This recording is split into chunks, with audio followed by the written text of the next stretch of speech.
Nous sommes le jeudi 8 avril 2021 et vous écoutez le 8e épisode de la 2e saison du podcast Faut pas pousser les ISO.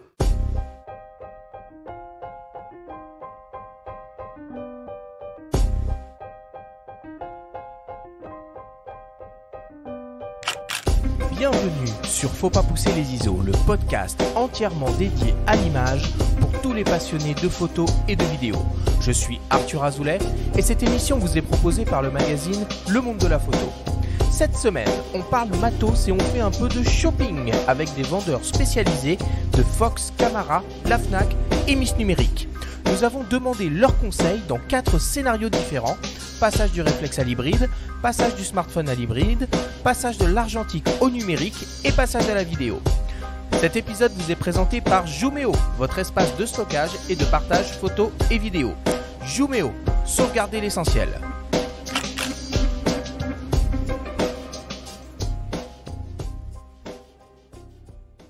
C'est parti pour la 8e émission de cette seconde saison du podcast. Bonjour à toi Benjamin, comment vas-tu aujourd'hui ? Salut Arthur, ça va bien. Écoute, on va faire un petit tour d'horizon après d'innombrables annonces survenues sur le marché de la photo. Non, c'est pas vrai. Mais on va quand même faire un petit tour d'horizon et profiter de cette pause pour faire un petit shopping, du click and collect. C'est le temps de le faire. Tous les magasins sont fermés, mais nous, on a quand même décidé de faire un peu les boutiques en quelque sorte aujourd'hui. Et on va parler matos. Pour ça, on a le plaisir de recevoir pour la première fois dans Faut pas pousser les ISO, Daniel Pasquale. Alors Daniel, tu es journaliste spécialisé et un grand spécialiste de la photo. Tu occupes le poste de rédacteur en chef du magazine en ligne Lens.fr qui appartient au groupe Big Contents depuis plus de 4 ans. Bonjour à toi Daniel et un immense merci d'être avec nous aujourd'hui. Bonjour Arthur, bonjour Benjamin, merci de m'avoir invité. Salut Daniel. C'est avec un grand plaisir que je suis là. On démarre l'émission comme d'habitude avec le Flash Actu.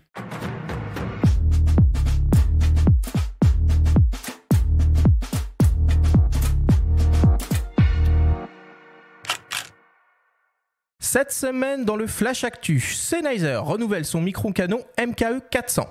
Canon met à jour ses boîtiers pro avec de nouveaux firmware et les votes du public sont ouverts pour le Nikon Film Festival. Le Flash Actu vous est présenté par Fox.fr, le nouveau site des spécialistes de l'image. Sennheiser renouvelle son célèbre micro Canon destiné aux vidéastes, le MKE 400. Il s'agit donc d'un micro Canon directionnel super cardioïde à fixer sur la griffe porte-accessoire de la caméra et à orienter vers l'action. Le micro est sur suspension anti-choc et équipé d'une bonnette anti-vent. Il est équipé également d'un réglage de sensibilité sur 3 niveaux et d'une prise casque monitoring avec réglage du volume. Le MKE 400 est donc très compact avec environ 13 cm de long et léger avec un poids inférieur à 100 grammes. Il est livré avec une seconde bonnette en fourrure pour une utilisation en extérieur par grand vent et 2 câbles de raccordement TRS et TRSS 3,5 mm pour une utilisation avec une caméra ou un smartphone. Le nouveau Sennheiser MKE 400 est proposé au prix de 199 €. Un kit mobile incluant en plus un trépied de table Manfrotto et une pince à smartphone Sennheiser est proposé au prix de 229 €. Canon propose des mises à jour de firmware pour ses boîtiers professionnels, les hybrides EOS R5 et R6 et le réflexe EOS 1DX Mark III. Ces mises à jour font suite aux nombreux retours d'utilisateurs. Les EOS R5 et 1DX Mark III se voient donc désormais dotés d'un mode vidéo RAW à faible débit. L'EOS R5 se dote également d'un mode vidéo Full HD à 120 images par seconde, du profil Canon Log 3 déjà présent sur les caméras cinéma EOS, de nouvelles options de personnalisation et de nouvelles fonctions de transfert d'images via FTP. Enfin, les hybrides EOS R5 et R6 offrent désormais la retouche manuelle du point en mode AI Servo sur les optiques Canon RF. Le firmware 1.3 des EOS R5 et R6 et le firmware 1.4 de l'EOS 1DX Mark III sont disponibles gratuitement sur le site de Canon. Dernière ligne droite pour l'édition 2021 du Nikon Film Festival sur le thème Un jeu. Au total, 1673 films ont été présentés et les 50 finalistes qui seront soumis au jury ont été désignés. Tous les films sont accessibles sur le site du festival. Cette année, le jury présidé par Éric Judor est composé entre autres de Reda Kateb, Alice Belaïdi, Jonathan Cohen ou encore Louise Bourgoin. Il reste encore quelques jours pour voter et attribuer le prix du public. Les votes seront clos le 11 avril prochain. Il faudra après encore patienter pour découvrir le palmarès final et suivre à distance la grande cérémonie de remise des prix.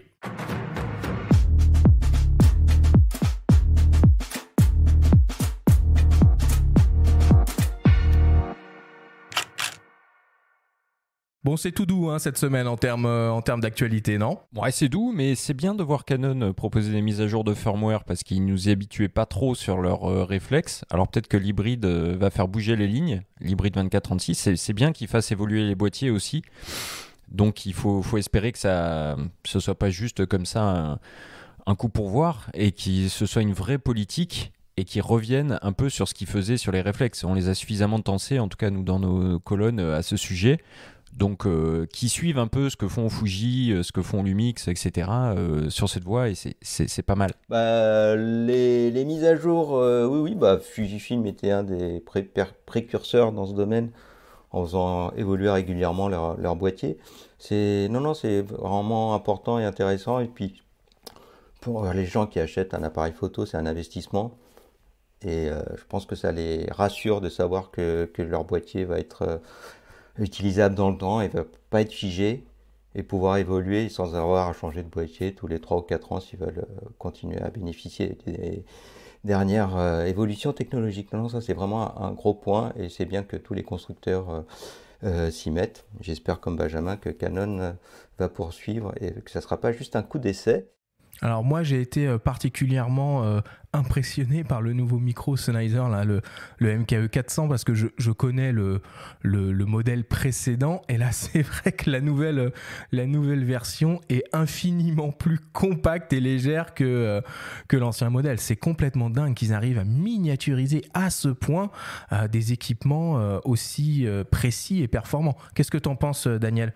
Pour le micro, je le découvre, donc je ne sais pas, mais si tu me dis qu'il a réduit en taille, ouais, non, c'est chouette. Et puis c'est souvent un aspect négligé dans la vidéo, le son. Oui. Ne négligez pas le son. S'il y a un seul conseil qu'on peut donner sur la vidéo, c'est bien ça. Ne négligez pas le son. C'est hyper important. C'est super important et il y a un micro qui sort du lot quand même. Il faut le signaler. C'est le micro Sony qui permet de se passer de fil et qui, sur certains produits, dont l'Alpha 1, dont l'Alpha 7S3 de mémoire et l'Alpha 7 Mark IV, peut se placer sur la griffe et fonctionne de manière uniquement numérique en fait. Et ça, c'est quand même assez génial. Au-delà de la compacité que tu cites, qui est un vrai argument. Carrément. Et puis en plus, vous avez vu, Nikon nous offre une petite soirée confinée, une alternative aux plateformes vidéo type Netflix, Amazon Prime et autres. On peut passer vraiment plusieurs soirées à découvrir les 1673 films qui ont été soumis cette année pour le Nikon Film Festival. Moi, je suis toujours très surpris par cet événement. Je suis très surpris par la qualité des productions qu'on peut retrouver. Alors évidemment, c'est pas 1673 chefs-d'œuvre, mais il y en a quand même certains qui sortent clairement du lot. Ouais, puis Nikon commence à avoir une vraie légitimité dans le domaine de la vidéo.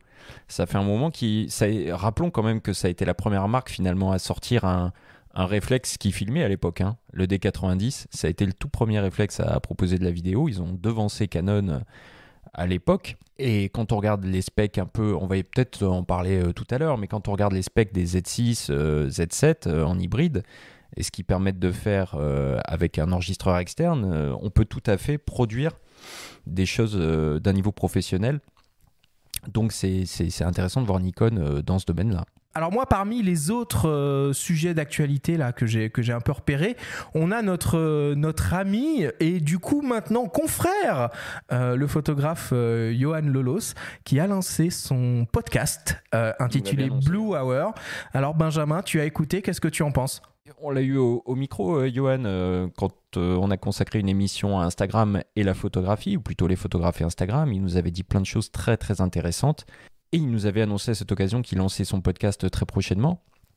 J'ai écouté le premier épisode du coup qui est consacré à Instagram et il approfondit vraiment beaucoup plus son propos et notamment ses critiques à l'égard d'Instagram. Donc c'est très très intéressant. Johan, il est pertinent. Donc écoutez, moi je vais écouter le second épisode sur la photo animalière aussi. Et nous, on se réjouit de voir des gens arriver sur le podcast parce qu'on y croit, parce que voilà, c'est un format qui nous parle. Donc plus nombreux on sera, plus légitime on sera aussi. On passe à la suite. Benjamin, c'est le temps de ta chronique hebdomadaire. Cette semaine, tu vas nous parler d'un kit légendaire de trépieds et de sacs photo. C'est Sigma qui aujourd'hui vous présente la story de Benjamin.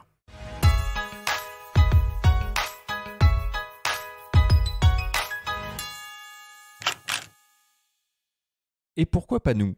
C'est ce qu'ont dû se dire les équipes marketing du groupe Vitech depuis la côte Est, en voyant les différentes campagnes de financement participatif, plus lucratives les unes que les autres, menées en Californie et dans l'Utah par leurs cousins Peak Design et Wondered. Le moindre lancement de sac ou trépied photo affole les compteurs. Un gisement de dollars amorcé à coups de teaser rythmé par des notes folk et juste ce qu'il faut de positive attitude. Moyennant contrepartie, l'internaute se retrouve au cœur des coulisses et suit l'avancée du projet, comme s'il faisait partie de la team. Sans storytelling, la puissance marketing n'est rien. De quoi susciter le courroux de grands Manitou, tels que Love Pro, Manfrotto ou Jitzo, et par ricochet Vitech, propriétaire du trio, dont les méthodes de communication traditionnelles s'en trouvent un brin ringardisées par les mises en scène des chefs de start-up en t-shirt et casquette fraîchement sortis du campus. Alors, Vitech a dégainé son artillerie la plus légère, en carbone, découpé du cuir éco-friendly, brodé sur des matériaux recyclés, puis labellisé l'ensemble d'une marque mythique. Le kit Jitzo Légende est sur les rails. Le Made in Italy est incarné par l'accent des intervenants sur les vidéos de présentation, ne laissant aucun doute quant à leur lien avec la plus célèbre botte de la planète. En toile de fond, l'environnement. Le sac est fabriqué à partir de 65% de matériaux recyclés, 100% des pièces, sacs et pieds compris, peuvent être réparés en cas de dégâts dans le cadre de la garantie illimitée. Dernier saut à poser sur cet engagement éco-responsable, 5% des bénéfices seront reversés à une association dans le domaine de la protection de l'environnement autour du parc Kruger, destination prisée des amateurs de safari photo en Afrique du Sud. À la vue du succès tonitruant et prévisible de cette campagne, on se demande pourquoi cette légende Jitzo n'a pas été écrite plus tôt.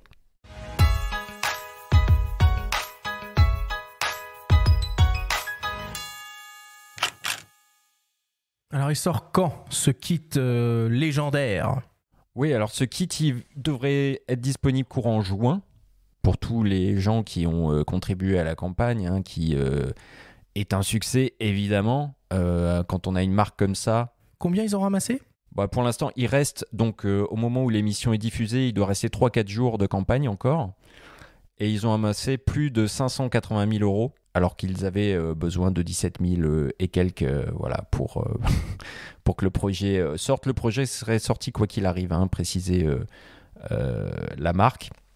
Néanmoins, c'est un raz-de-marée qui était prévisible de toute façon.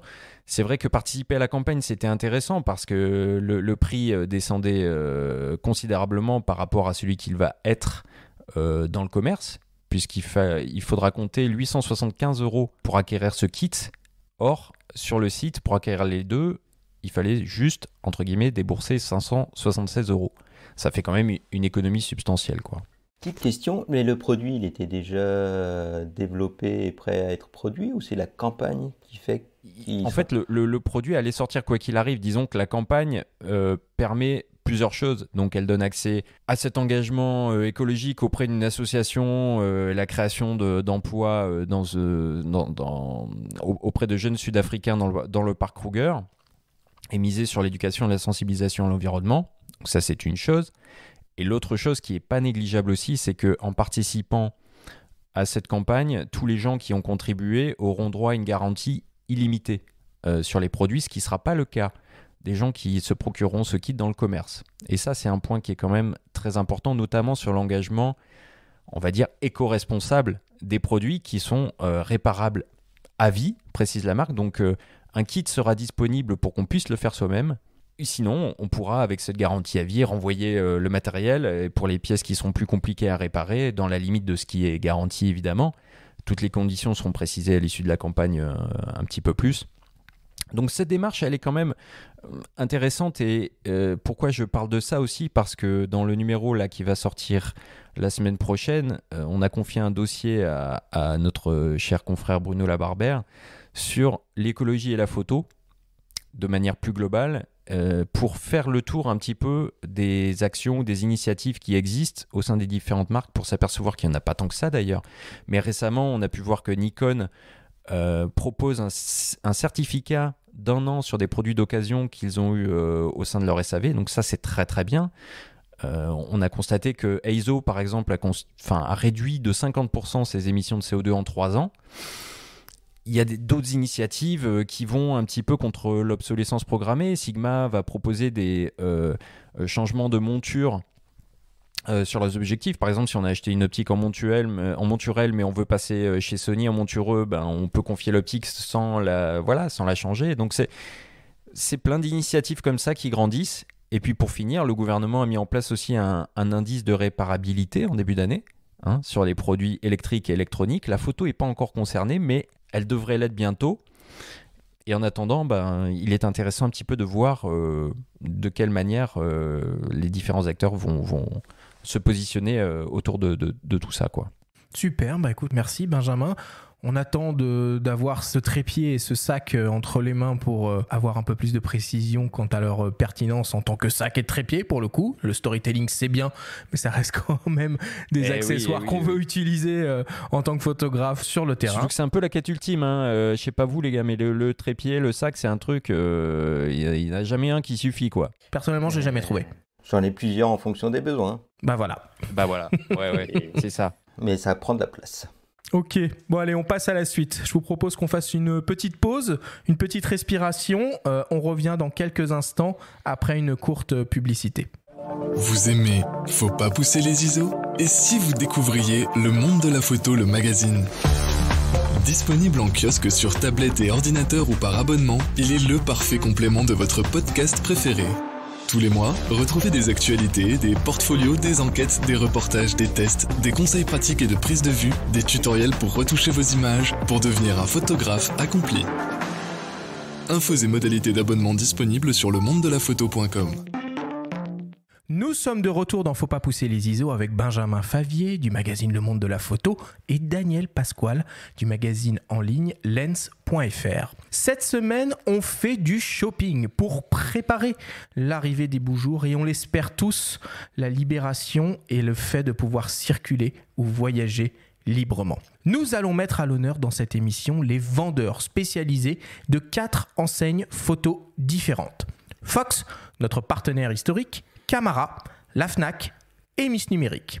Toutes ces enseignes souffrent des restrictions d'ouverture imposées par le gouvernement pour freiner l'épidémie de la Covid-19. Elles ont toutes déployé des solutions pour continuer leur activité et conseiller leurs clients dans leurs achats. Cela passe par la possibilité de prendre des rendez-vous téléphoniques pour se faire conseiller, des solutions de click and collect ou encore de la vente en ligne. Il est primordial d'essayer tant que possible de les soutenir. Alors nous avons défini 4 profils de photographes vidéastes différents avec une problématique matos bien précise. Nous avons proposé à chacune des enseignes de répondre à un profil avec des conseils et une sélection de produits adéquats à proposer. Nous allons écouter leurs recommandations et de notre côté essayer à chaque fois de l'affiner ou de proposer une alternative. On commence donc avec un cas d'école très classique, celui du passage du monde du réflexe à celui de l'hybride. Imaginons donc une personne qui cherche à remplacer complètement son matériel et qui est par exemple déjà équipé d'un réflexe Nikon D300 avec mettons un objectif zoom transstandard très polyvalent comme un 18-140 mm en monture DX. Cette personne est passionnée de photo et a déjà de bonnes connaissances techniques. Elle fait un peu de tout en photo, mais elle a une petite préférence pour le portrait. On va dire que cette personne a un budget maximum de 3 000 €, tout compris, pour se rééquiper et ne souhaite pas conserver son matériel actuel. Nous avons proposé ce profil à Patrice Guéry, le responsable de la boutique Ménesson Photo du groupe Fox à Reims. On écoute donc ses conseils. Déjà, ce qu'on peut lui proposer, c'est une reprise de son matériel pour déjà voir si son matériel vaut quelque chose encore et le déduire de son achat. Première chose, donc on va déjà avoir un petit peu d'argent. De là, on va lui proposer un hybride, effectivement, nouvelle génération. Donc par rapport à son D300, il va y avoir un vrai changement. Une solution qui serait la plus simple, la plus facile, la plus intuitive pour elle, ça serait de rester chez Nikon, partir sur un Z5 actuellement avec un petit 24-200 on va être dans un budget de 2200 € de tête. Voilà, elle va avoir quelque chose de très polyvalent, de très moderne. Donc ça va déjà être un gain phénoménal en termes de qualité d'image, de sensibilité, d'autofocus. Bref, la différence qu'il peut y avoir entre le jour et la nuit. On pourra lui adjoindre dans son budget un petit 50 mm en monture Z, c'est-à-dire qu'il soit adaptable directement sur l'appareil, et on sera toujours en dessous de 3 000 € largement. On peut monter en gamme, monter sur le Z6 avec un petit 24-70 ouverture 4, devrait être vraiment complet. Elle va pouvoir faire du portrait, elle va pouvoir avoir quelque chose de très polyvalent. On va peut-être aller dépasser un petit peu le budget si on rajoute un petit 50 mm, mais elle aura un boîtier très haut de gamme. Ça, c'est la solution, c'est les solutions les plus simples. On reste chez Nikon, la personne n'est pas secouée au niveau des menus, on a une architecture qui est à peu près la même. Voilà, ça c'est la bonne solution. Après, on peut complètement changer. On peut aller chez Sony, on va être passé en plein format. Donc déjà, tous les boîtiers que j'ai cités, c'est du plein format. Donc on va avoir un vrai gap en termes de qualité, en termes de possibilités et de rendu. Une dynamique incroyable. Donc Sony, Alpha 7 III, un 24-105 dessus f4 avec vraiment une très belle qualité image. Elle va avoir quelque chose d'extrêmement polyvalent. On est sur un budget de 3 000 €. Il y a des opérations actuellement chez Sony qui permettent de gagner un petit peu d'argent sur un combo comme ça et de se payer un petit 50 mm. Donc, elle pourrait être vraiment à 50, voire même le 85 mm et avoir un matériel, un petit fourre-tout, qui va correspondre à 90% de l'usage normal d'un photographe lambda. Donc, ça va être fantastique. Elle pourra évoluer si elle le veut par la suite, mais là, quelque chose de vraiment génial. Ça, c'est vraiment les fondamentaux. Et après, on peut rester dans le petit capteur parce qu'il ne faut pas non plus négliger le petit capteur. Je pense à Fuji, X-T4. Alors là, on va la secouer un petit peu, la personne, parce que l'architecture, les menus vont être complètement différents. Et on aura quelque chose de très, très bien avec un 18-55. Alors, peut-être un petit peu moins polyvalent que ce cas-là, mais une ouverture plus importante. On sera dans un budget de 2002-2003 et avec une possibilité encore d'évoluer sur les optiques, mais ça serait peut-être plus à essayer avant d'acheter, vraiment. Enfin, on essaye toujours avant d'acheter, mais comme Fuji, il y a un choix d'objectif qui est assez important. On pourra voir un petit peu si elle veut aller vraiment vers le portrait, quelle ouverture. Voilà, il y a vraiment 2-3 50 mm, vous avez un 51-4, un 51-2, pardon, un 50 f2. La petitesse, la polyvalence, voilà, ça sont des choses à discuter avec la personne. Donc il y a quand même une foultitude de possibilités, je trouve que pour un budget comme ça, et en plus avec la reprise de son matériel, très franchement, on peut avoir un fourre-tout de luxe là. Voilà. Qu'est-ce que t'en penses, Daniel, de ces recommandations ? J'étais parti à peu près sur les mêmes, mais il pose les bonnes problématiques. C'est qu'en fait, dans ce cas de figure, les possibilités sont immenses. C'est plus une question d'affinité photographe-marque que de matériel au final. Oui, on ne se limite pas sur le capteur, on est d'accord. Oui, non, on s'ouvre aux petits. On n'oublie pas les petits. Parce que dans ce cas de figure, pour passer d'un réflexe à un hybride avec un budget de 3 000 €, honnêtement, tous les photographes vont trouver leur bonheur dans toutes les marques. Après, ce qu'il faut garder en tête, c'est aussi l'écosystème. Il y a sur les hybrides plein format, des constructeurs qui sont arrivés récemment, le parc optique peut être un petit peu restreint encore. Donc il y a ça à garder en tête. Le plus simple, c'était de rester chez le même constructeur. Le photographe, il a ses repères et j'étais parti directement sur un Z6, moi quand même. Je ne vais pas commencer sur le Z5. Pas le Z6 II? Non, on reste sur le Z6, c'est pour rentrer dans le budget, non, c'est pour ça. Non, Z6 II. Enfin non, j'avais mis Z6 II. Alors, Ouais, moi j'aime bien le Z6 II aussi. Le Z6 II avec un 45 mm, bon, on dépasse un petit peu le budget, mais le Nikkor Z 85 allez, à 200 € près, on dépasse le budget, mais là, il a le dernier cri et c'est top. Et on n'oublie pas la bague aussi, parce que si on parle à un iconiste et qu'on lui dit d'aller peut-être sur un hybride et sur un Z6, on fait le tour de son parc optique. Bon, s'il a qu'un 18-140, pas oublier que même les optiques en monture F DX peuvent être montées sur les bagues FTZ DX. Alors il y aura un recadrage, mais on pourra les utiliser parce que même le Z50 qui est APS-C est en monture Z. Ce qui est une spécificité par rapport, par exemple, à... Bon, Canon n'a pas encore sorti de RF APS-C, on ne sait pas s'ils le font un jour, mais en tout cas, il faut préciser cette compatibilité. Les bagues, c'est important. Et puis, bon, il y a quelques petits modèles qui n'ont pas été cités. Moi, je pense que le petit RP de Canon qu'on trouve maintenant autour de 1000 €, qui est ultra rudimentaire, qui est très bridé en rafale, c'est un choix sympa pour rentrer dans l'hybride 24-36. On peut acheter des optiques à côté, même si moi clairement c'est pas mon favori. Dans ce cas-là, oui. Enfin, moi j'étais resté plutôt dans du haut de gamme en plein format, mais ouais, comme je disais tout à l'heure, chaque marque propose quelque chose qui ira. Oui. Il y a le OS R de Canon est très bien. Même si elle a la touch bar qui... Ouais, bon, on oublie la touch bar. Tu mets un scotch. Mais le reste du boîtier est très bon. Le capteur, la F, c'est clair. Le R6, pareil, mais tu dépasses un petit peu le budget. Je sais pas, on est au-dessus. Le S1. Et on pète le budget aussi. Et je crois que S1, R6, hélas, dès qu'on met une optique avec, c'est compliqué. C'est compliqué, ouais. On est dans la tranche supérieure. Mais après, on est sur la catégorie un peu au-dessus, ouais. Mais après, dans les plus petits capteurs, ouais. Enfin, alors l'avantage des petits capteurs, je dirais que les tarifs sont moindres et du coup, tu peux vraiment te faire plaisir avec les optiques. Absolument. Et c'est pour ça, oui, tout à fait. Moi, chez Fuji, je conseillerais même un XT3 plutôt que le XT4. Le XT3 qu'on trouve à des prix vraiment décents. C'est le même capteur. On peut adjoindre, on peut se faire plaisir en optique. Il y a le Lumix G9. Qui est un produit assez remarquable, c'est un tank, un peu comme le D300, on partait sur le D300 sur la config initiale de la personne qui veut s'équiper. Bon, le G9 c'est juste, ça résiste à toutes les températures, climat, machin. Donc en micro 4 tiers c'est vraiment bien, tout comme les EM1 d'Olympus. C'est vraiment des super boîtiers. Donc oui, il y a largement de quoi faire. Après, ce qui est vraiment intéressant avec ce profil-là, qui est, entre guillemets, accroché à aucun constructeur, on peut repartir vraiment de zéro, en quelque sorte, et l'hybride a maintenant suffisamment de recul et d'ancienneté pour qu'on ait un peu la possibilité de se dire, bon bah voilà, je vais investir peut-être pas sur un boîtier toute dernière génération, je vais acheter la génération d'avant qui va être assez peu cher et du coup je vais me faire plaisir sur les optiques.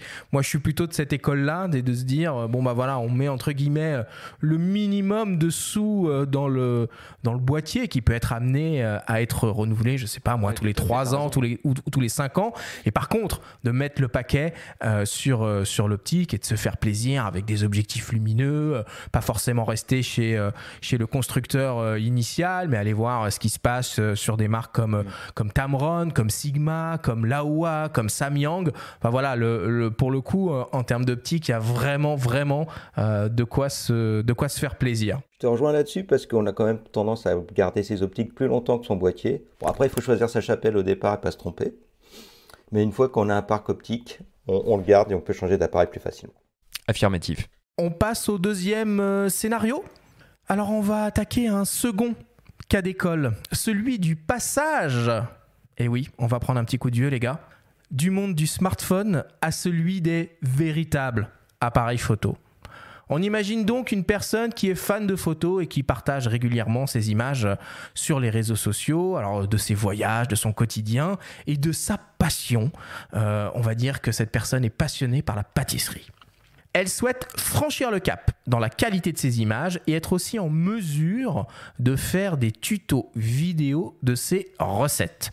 Elle a pour ambition de monter d'ailleurs une chaîne YouTube sur le sujet. Elle n'a pas vraiment de connaissances techniques particulières en photo et en vidéo et elle dispose d'un budget de 1500 € maximum pour s'équiper. Nous avons proposé ce profil à Thierry Daube, le responsable du rayon photo de la Fnac de Strasbourg, qui y travaille depuis plus de 30 ans. On écoute ses conseils. Moi, je dirais le meilleur compromis à l'heure actuelle, en essayant de rester à peu près dans le budget, c'est l'Olympus OM5 Mark III avec le 1450. On a un capteur donc de type 4 tiers d'une résolution de 20 millions qui permet effectivement d'avoir une bonne sensibilité d'image, pouvoir recadrer facilement les images s'il fallait. Éventuellement, ce qu'on peut rajouter quand même par rapport à l'Olympus, c'est sa très bonne stabilisation d'image qui est une des meilleures aujourd'hui sur le marché par rapport à ses voyages, d'avoir, quand elle le tient en main, toujours une très bonne stabilisation d'image. Donc une image qui est fluide, qui est stable, aussi bien en photo qu'en vidéo.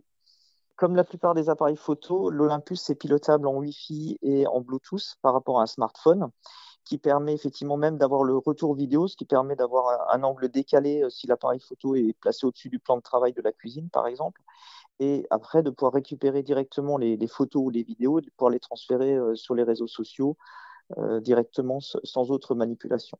Donc, on a un boîtier qui va être léger, qui va être facile à transporter donc pour pouvoir faire ses voyages.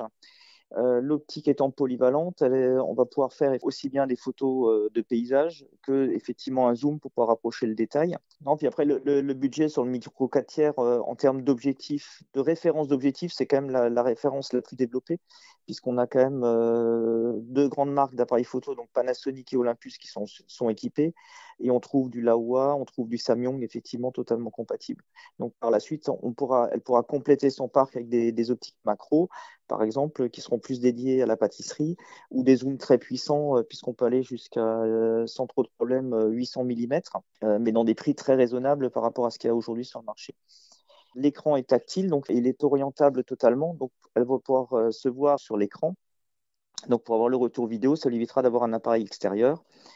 L'appareil est totalement tropicalisé ainsi que son objectif. Donc, c'est un appareil qu'on va pouvoir emmener très facilement partout, y compris dans une cuisine où éventuellement on risque d'avoir des problèmes d'humidité et de vapeur liés à la cuisson. On peut lui adjoindre un micro de type un Rode, ça vaut dans les 70 €, qui permettra d'augmenter la qualité de son. Un trépied, on peut prendre soit un trépied de type Manfrotto qui vaut une centaine d'euros qu'on peut poser directement au sol. Après, il y a des petits GorillaPod qui sont très sympas, qui sont un peu moins chers, qui permettent de le poser directement sur le plan de travail ou de l'accrocher sur une étagère ou sur un autre support pour effectivement rester stable et avoir les mains libres pour pouvoir travailler, faire ses présentations. Daniel, tu conseilles quoi, toi, à un possesseur de smartphone qui veut s'équiper en hybride ? Alors, quand j'ai vu le profil smartphone passer à l'hybride, j'ai pensé à compacité. Donc, la première chose qui m'est venue à l'esprit, vu le rapport qualité-prix, c'était le GX9 de Panasonic Lumix. Surtout que tu trouves des kits, mais à double. Ah oui, il y a le triple kit avec le 12-32, le 25 mm, le 3500, ouais, il y a pas 1 mal. 000 €. Enfin, là, s'il n'y en avait qu'un, c'était le GX9, c'est celui-là. Après, moi, j'aime bien faire péter les budgets, alors j'ai fait un peu péter le budget. Un petit Z5 avec un 24-50, ça peut le faire. Oh, le gourmand. Ah oui. On est à 250 € au-dessus du budget, allez, en grosso modo. T'as pas d'accessoires, je veux dire, comme l'explique très bien Thierry, si tu veux monter une petite chaîne YouTube, il te faut un trépied, il te faut un micro, il l'a pas dit, mais je pense que tu vois, un petit peu d'éclairage LED, ça peut être important pour donner un peu une qualité un peu pro à ces vidéos. C'est important tout ça et ça coûte de l'argent. Alors, pour garder du budget pour les accessoires, donc le GX9, il y a celui-là, mais sinon après il y a multiple, il y a les XS10 de Fuji aussi qui est pas mal du tout, le XT30. Bah, c'est mon chouchou, le XT30, hein. Ouais. Moi, l'utilisateur de smartphone qui me parle de ses applis avec des beaux rendus, des machins, moi je prends le XT30, je lui mets dans les mains, et puis je lui explique comment fonctionnent les simulations de films, Classic Chrome, Acros, etc. Et on peut voir que les appareils photo sont pas si ringards que ça. En tout cas, les modes de simulation de film, ça marche vraiment bien chez Fuji. La qualité d'image, elle est dingue. Le capteur APS-C est superbe. Et en plus, maintenant, ils ont tous des applications qui permettent d'envoyer directement sur les différents réseaux sociaux. C'est assez simple.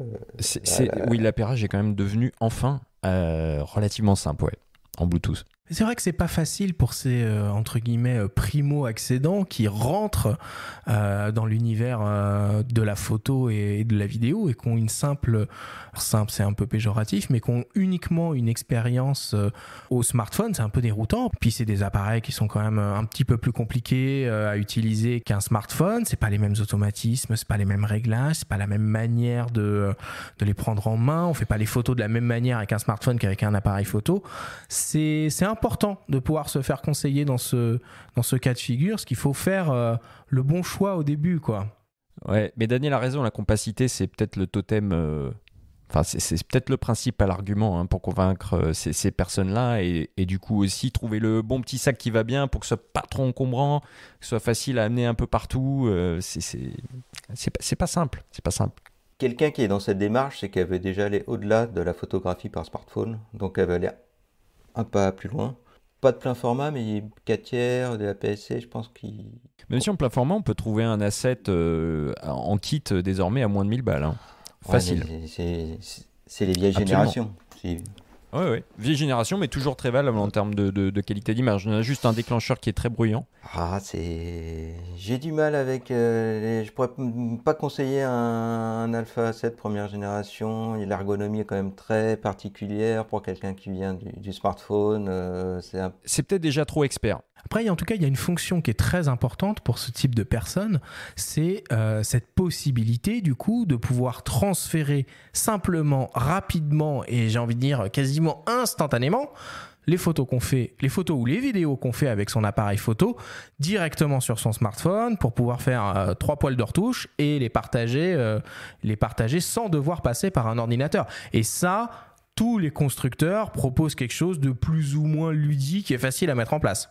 Oui, mais c'est là que l'intérêt d'avoir des JPEG de qualité dès le départ, c'est pour ça que je citais le XT30 aussi, c'est que quand tu as un rendu satisfaisant dès le départ et que tu veux le partager tout de suite, c'est plus simple que de faire de la retouche, de dématricer le RAW dans le boîtier ou sur l'appli. Tout ça, ça compte. Donc, avoir le résultat final le plus tôt possible, c'est quand même l'idéal. On passe à la suite avec un nouveau cas virtuel, mais très intéressant, celui du passage de l'argentique au numérique. Alors c'est vrai que ça peut faire un peu sourire, mais il y a encore beaucoup de personnes qui font de la photo argentique. Mais il y a surtout l'inverse qui se produit. Et il y a beaucoup l'inverse qui se produit. Mais bon, en tout cas, on va essayer de s'intéresser à ce cas de figure-là, celui du passage de l'argentique au numérique. On va donc imaginer une personne qui fait de la photo argentique depuis très longtemps. Et on va dire que cette personne est par exemple équipée avec un Leica M6 et 3 belles focales fixes. Elle souhaite franchir le cap du numérique avec la volonté et la contrainte de continuer à utiliser ces 3 objectifs. Elle s'y connaît très bien en photo, mais pas trop, voire pas du tout en numérique. Ses domaines de prédilection photographique sont naturellement le reportage, la street photo et l'architecture. On va dire que cette personne a un budget maximum de 2 500 € pour s'équiper. Nous avons proposé ce profil à Pierre Charmet, le responsable de la boutique Studio Gonnet du groupe Camara à Le Chambon-Feugerolles, près de Saint-Étienne. On écoute ses conseils. Alors, au vu de ces anciennes optiques, de toute façon, c'est ce qu'on lui aurait demandé tout de suite en boutique, c'est de savoir si elle voulait garder ses optiques ou pas, parce que dans le budget, ça va compter réellement. Au vu de ces anciennes optiques, on va plutôt lui proposer donc en hybride des marques comme Fuji ou comme Sonic. Et puis, dans ce thème photo de rue aussi, Fuji répond totalement à ces exigences-là.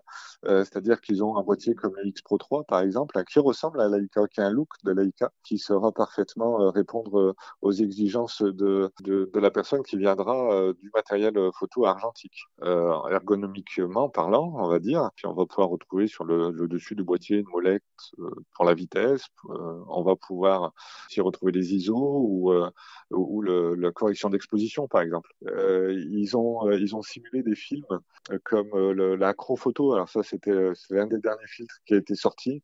Il y a de la Velvia, tous les films Fuji qu'on retrouvait auparavant en argentique, on peut les simuler directement à la prise de vue. Ça fait toujours leur succès auprès des gens qui viennent de l'argentique. Et vraiment, on retrouve la tonalité qu'on pourrait retrouver auparavant lorsqu'on faisait développer ces photos, ou ses diapos sur des photos numériques. Effectivement, le capteur étant plus petit, il ne va pas retrouver tout à fait le même modelé en termes de profondeur de champ, hein, et il aura une transition qui sera beaucoup plus tranchée sur un capteur APS-C. Si on part sur du capteur 24-36, chez Sony, notamment par exemple un Alpha 3, un Alpha 7 III, excusez-moi, va être une bonne alternative. On a quelques-uns de nos clients qui ont déjà franchi le pas et qui ont des optiques Leica sur du Sony.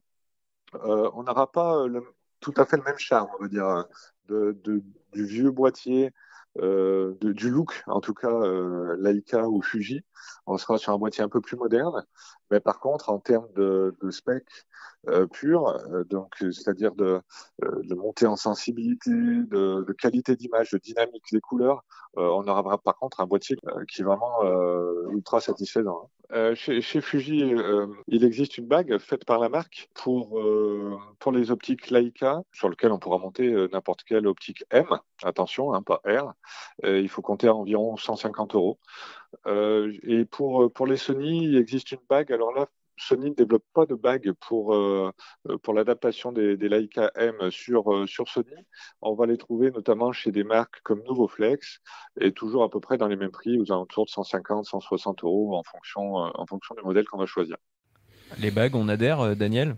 Là, on n'a pas le choix. De toute façon, si... Ah si, on peut acheter un M numérique? Ah oui, alors... pas avec 2500 €. On fait... Alors, non, là, tu me retires... On parle de 2500 €, pardon. Oui. Tu me retires mon expertise de... On fait péter le budget, on multiplie le budget par 3 et... Comme tu as l'air de bien aimer péter les budgets, bon, pétons-le. Il attend un peu et il achète un M10. Au moins, c'est réglé. Et voilà. Mais bon, c'était pas les contours de l'exercice. Donc, et puis, moi, il y en a qu'un qui m'est venu à l'esprit et il a été cité, c'est le Fujifilm X Pro 3, quoi. Ah ouais, mais j'aurais plutôt, dans l'X Pro, j'aurais préféré le X Pro 2. Moi, ça m'a pas du tout parlé, leur écran. Alors, ok, la manière de faire basculer l'écran, alors avec la petite fenêtre qui permet à l'ancienne de rappeler la simulation de film, ok, mais alors l'ergonomie, moi, je l'aime pas du tout sur l'X Pro 3. J'aimais bien le X Pro 2, mais alors l'X Pro 3, Je suis resté dans les appareils de dernière génération, mais en fait, tu prends un X Pro, voilà. On est d'accord. On va dire un X Pro, En fait, il n'y a pas le choix. Le monsieur ou la personne dans ce cas de figure, il n'a pas le choix, il prend un X Pro. Ouais, avec une bague, ou alors on fait table rase et on va sur du Pentax. Moi, j'aime bien le K1 Mark II. Je me suis dit, tiens, dans la limite de prix, un K1 Mark II avec un 35 f2, on est dans la limite de prix. On a une belle visée réflexe. On perd pas, donc on passe du télémétrique au numérique, mais on garde une visée, une belle visée. On a un produit qui tient bien en main. Voilà. Après, j'ai une alternative, c'est que s'il a trois optiques Leica, il en vend une, il achète le M10 et il en garde 2. Ah, c'est pas mal, c'est pas mal. Pas mal de raisonner comme ça. En tout cas, il y a quelque chose qui est assez intéressant avec ce profil, c'est la mise en lumière d'un aspect que permet le système hybride dans sa conception, c'est évidemment la rétrocompatibilité avec des optiques qui peuvent être très anciennes. L'intérêt de l'hybride et de cette visée en temps réel, c'est d'avoir la possibilité, avec des fonctions comme le focus picking ou encore la possibilité de zoomer instantanément dans l'image, de pouvoir réaliser une mise au point manuelle avec une extrême précision et avec une grande facilité. Il y a même des meilleurs, il y en a qui s'en sortent mieux que d'autres. Nikon excelle en ça. À titre perso, moi j'utilise un D750 toujours avec des optiques AIS. Donc des optiques qui datent des années 80, dont un 105 mm par exemple AIS. Et dans le viseur, on a un témoin de mise au point qui confirme la mise au point. On peut paramétrer dans les menus la focale, l'ouverture. Donc toutes les données EXIF sont intégrées. C'est génial. Donc on fonctionne uniquement en mise au point, comme tu le disais, avec le focus picking au besoin. Mais même là, on n'a pas besoin puisqu'il y a un témoin de mise au point. C'est génial. On retrouve vraiment le plaisir, la sensation des bacs de diaph et de son optique ancienne avec le rendu sur un boîtier qui a désormais 7 ans. C'est pas mal. Je vais faire un peu le rabat-joie. C'est qu'on atteint de telles définitions sur les capteurs modernes qu'en fonction des vieilles optiques, certaines, la résolution optique n'est plus assez bonne pour alimenter. Eh bien, il y a de bonnes surprises, figure-toi. Et je renvoie aux e-books de Jean-Marie. Mais t'as raison. Il faut faire attention. Il y en a qui viennent des culs de bouteille qu'il faut jeter, c'est clair. Il y en a qui passent plus du tout les définitions actuelles. Et il y a de bonnes surprises. Il y a de bonnes surprises. Et c'est en ça, notamment, par exemple chez Leica aussi, mais chez Nikon, on peut réutiliser d'anciens pots pour faire de nouvelles soupes. Ouais. Et moi, je vais vous dire, j'ai eu la chance de pouvoir tester une configuration qui m'a marqué, qui m'a beaucoup plu.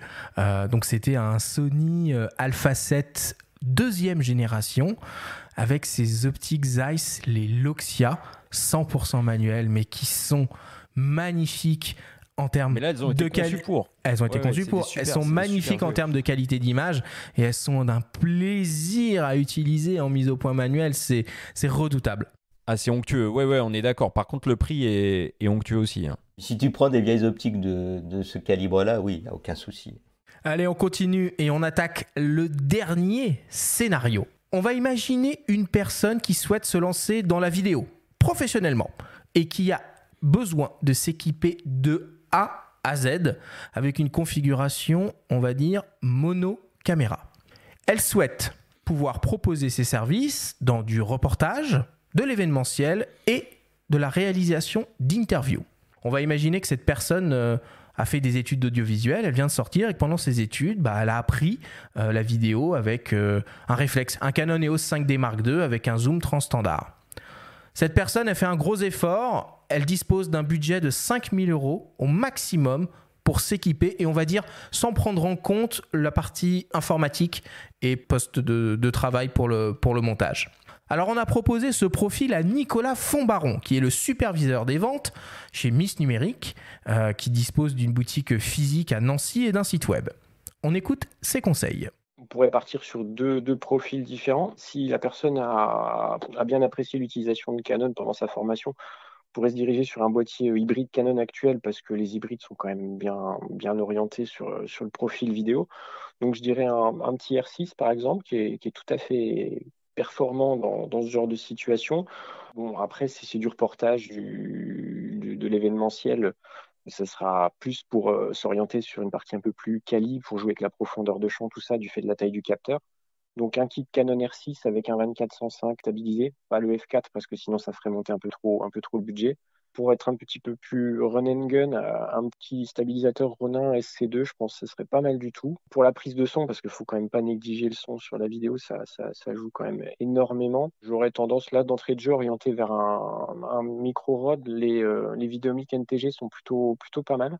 L'éclairage peut également être très important dans des conditions de basse lumière, même si le Canon sort plutôt pas mal en montée en ISO. Plus la stabilisation du capteur, plus la stabilisation de l'optique, plus le Ronin devrait s'en sortir quand même plutôt pas mal. Je mettrais une petite torche à puture, assez légère, vraiment pour déboucher les ombres à courte portée, pour du reportage de proximité ou de l'interview assez proche. Et pour soulager un petit peu l'ensemble, j'aurais tendance à rediriger aussi vers une poignée double pour les Ronin SC2. Et ça permettrait d'avoir un système un peu homogène, vraiment run and gun et assez efficace, quoi. Maintenant, tu as un deuxième profil un petit peu plus conventionnel pour du reportage, de l'événementiel, du corpo, des choses comme ça. C'est plutôt très utilisé aussi. C'est de la caméra de point, vraiment orientée avec un plus petit capteur, avec une optique intégrée. Donc, on ne se pose pas la question de quel objectif on va choisir. On a une focale de 15 fois, par exemple. Je pense toujours pour rester chez Canon, parce que si l'ergonomie Canon n'a plu à l'utilisateur, on la retrouve aussi un petit peu sur les caméras. Donc, je pensais à une caméra, une XA55 par exemple, chez Canon, tout en un. Là, pour le coup, il y a largement de quoi faire. Aussi, plus petit capteur, donc la gestion de la profondeur de champ, c'est sûr que c'est pas la même chose qu'avec du R6 en plein format. Posera un petit peu moins la question du côté, entre guillemets, artistique, et on pourra plus se focaliser sur l'événement en lui-même pour avoir quelque chose d'un petit peu plus percutant. Et là, pour le coup, on a de la poignée XLR, on peut brancher plusieurs micros. On partirait sur du Rode NTG5 en micro. Et en complément, s'il devait y avoir un peu plus d'interviews, du micro-cravate, on a les petits Holyland Lark 150 qui fonctionnent plutôt pas mal, là, qu'on a essayé dernièrement. Et puis en termes d'éclairage, je resterai sur les petites torches à puture, les ALMX, là, qui marchent plutôt bien. Ils fournissent une bonne puissance pour une petite taille et ça permettrait de rester toujours dans un petit gabarit très one-man crew, quoi. Une personne toute seule qui n'a pas besoin d'avoir un assistant qui va percher un micro ou de l'éclairage ou autre. Et là, pour te donner une idée, je crois que sur un setup XA55 avec un NTG5, un Holyland Lark 150, une torche à puture Et puis bien sûr, une carte mémoire, on tourne aux alentours de 3 900 €. Et puis sur le kit R6 dont je t'ai parlé juste avant, on est aux alentours de 4 200 € à peu près au total.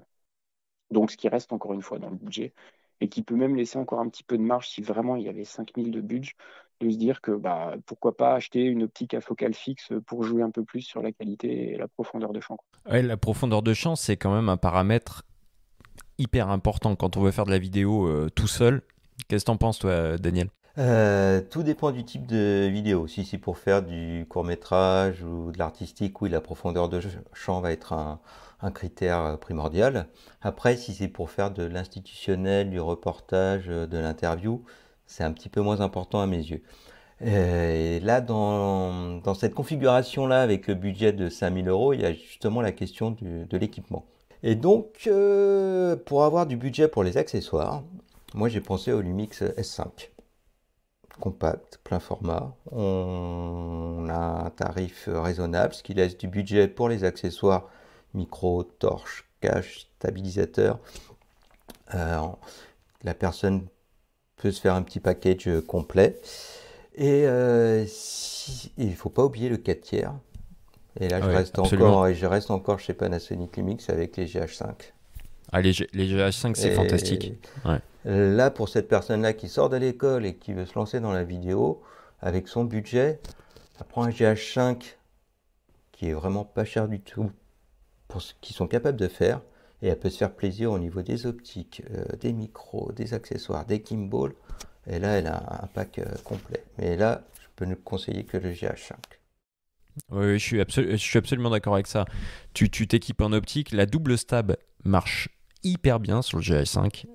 Tu prends une optique stabilisée avec celle du capteur, tu peux tourner à main levée en te passant d'un pied sans aucun problème, ce qui te permet aussi d'acheter un micro, d'être très mobile. Et puis surtout, ce qui est important, c'est les durées de tournage. Parce que si tu fais du live, si tu fais par exemple des captations live, des choses comme ça, de concerts, moi le conseil donné par le revendeur du R6, là il atteint des limites. Parce que si on veut faire des captations Ultra HD en live avec un R6, on peut pas. Tout simplement, faut le dire. Enfin, au-delà d'un certain nombre de minutes, c'est pas possible.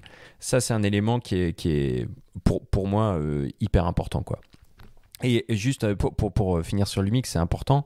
Tu parlais du S5, c'est vrai. Les gens qui ont acheté un S1 et qui s'intéressent à la vidéo, j'espère qu'ils ont mis à jour leur firmware parce que depuis quelques jours, le nouveau firmware 2.0 donne à ce boîtier des caractéristiques, quasi toutes les caractéristiques du S1H, qui est le Lumix haut de gamme vidéo, l'équivalent de la 7S3. Donc ça, c'est quand même plutôt intéressant aussi. Non, mais on reboucle sur le début de l'émission de l'importance des mises à jour des marques. Et voilà.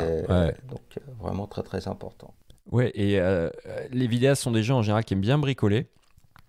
Et là, dans la configuration de départ, il y avait, je crois, un 5D Mark II avec un zoom 24-105. On peut aussi recommander, là encore, des bagues. Il y a Sigma qui propose des bagues pour adapter des optiques Canon EF sur des Sony, des hybrides Sony en montureux ou des hybrides en monturel. Sigma Lumix, c'est les bagues MC11 et MC21, je crois. Donc les canonistes qui veulent s'équiper en matériel vidéo, mais autres que Canon, ont aussi la possibilité de le faire via des bagues. Et ça, c'est important aussi quand on fait de la vidéo, de voir qu'il y a tout un champ ouvert en fonction des optiques qu'on a déjà. Pareil, on peut encore les utiliser grâce à ces fameuses bagues. Bon bah voilà, on commence à arriver au bout de cette discussion, de ce débat. Je remercie évidemment nos 4 vendeurs spécialisés de s'être prêtés à l'exercice. Alors, on ne peut pas traiter tous les cas de figure, tous les profils, toutes les configurations possibles, mais j'espère que par nos réflexions et leurs conseils, vous réussissez à un peu sentir comment il faut aborder les réflexions avant d'investir dans un nouveau matériel, parce que c'est quand même des investissements qui ne sont pas du tout négligeables. Donc il faut savoir faire les bons choix. On passe à la dernière partie de l'émission, le FAQ.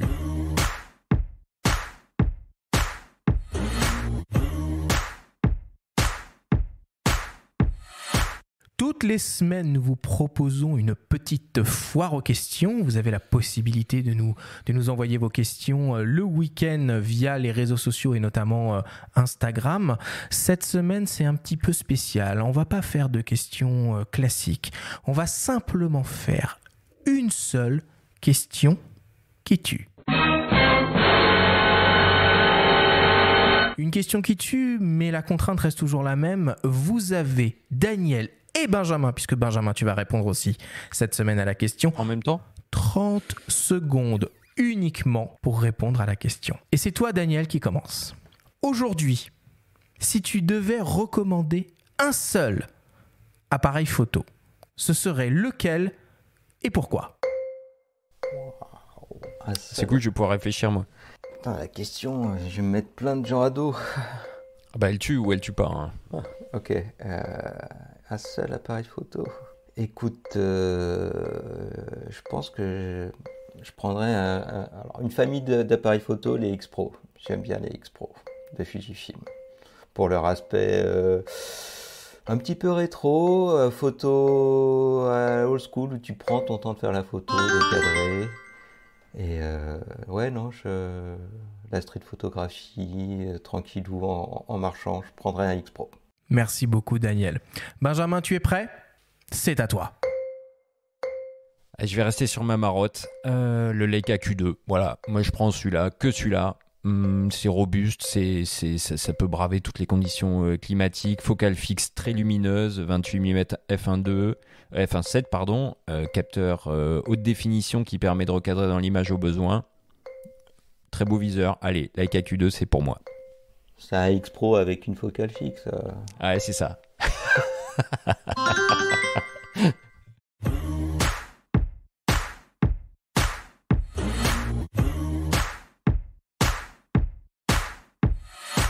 Il est temps maintenant de conclure cette émission. Je remercie une nouvelle fois les quatre vendeurs qui ont représenté respectivement Fox Camara, la Fnac et Miss Numérique d'avoir répondu à nos questions et de s'être prêté à cet exercice qui n'est pas facile du conseil d'achat sur des profils aussi précis. Merci à toi, Daniel, d'être venu pour la première fois à ces micros. C'était vraiment un plaisir de te recevoir. Qu'est-ce que tu peux nous dire sur l'actualité de Lens.fr ? Merci Benjamin, merci Arthur, c'est un plaisir partagé. Alors l'actualité de Lens, comme elle suit un petit peu l'actualité de la photo, il n'y a pas vraiment grand chose de neuf. Non, s'il y a un truc qui me tient à cœur et que je voudrais présenter, c'est le petit concours hebdomadaire où il n'y a rien à gagner, c'est la photo de la semaine. On a une communauté, les photographes mettent des photos en ligne. Et chaque semaine, on choisit la photo de la semaine et à chaque fois, c'est surprenant et agréable de voir ce que les photographes sont capables de faire de l'amateur au professionnel. Parce que le matériel, c'est vraiment important, mais l'essentiel, c'est quand même ce qu'on en fait. Merci beaucoup, Daniel. Et puis, sache que tu es le bienvenu pour revenir quand tu veux à ces micros. Avec plaisir. Benjamin, quelle est l'actualité du monde de la photo cette semaine ? On a un numéro qui débarque dans les kiosques la semaine prochaine, le numéro 135, et qui sera disponible en version numérique dès demain. Donc au sommaire, on trouvera le dossier dont on a parlé un petit peu plus en amont dans l'émission sur la photo et l'écologie. On verra ce qu'il y a des bons et des moins bons élèves, notamment. On a des tests, on a le Sony Alpha 1, le Fuji GFX 100S, le moyen format de 100 millions de pixels, un grand dossier pratique sur l'exposition et la composition, et puis un aperçu de la fantastique exposition de Sebastião Salgado Amazonia qui débarquera en mai, donc il faut encore attendre, mais on aura un premier aperçu de cet événement qu'il faudra ne pas manquer dès qu'on pourra à nouveau se rendre dans les lieux d'exposition. Merci beaucoup, Benjamin. La semaine prochaine, on va s'intéresser à la photo urbaine. Photo de rue, paysage urbain, architecture, détail. Nous allons vous donner de précieux conseils pour savoir ouvrir l'œil en ville et faire d'incroyables photographies. Merci à tous de nous avoir écoutés. Prenez soin de vous et à la semaine prochaine.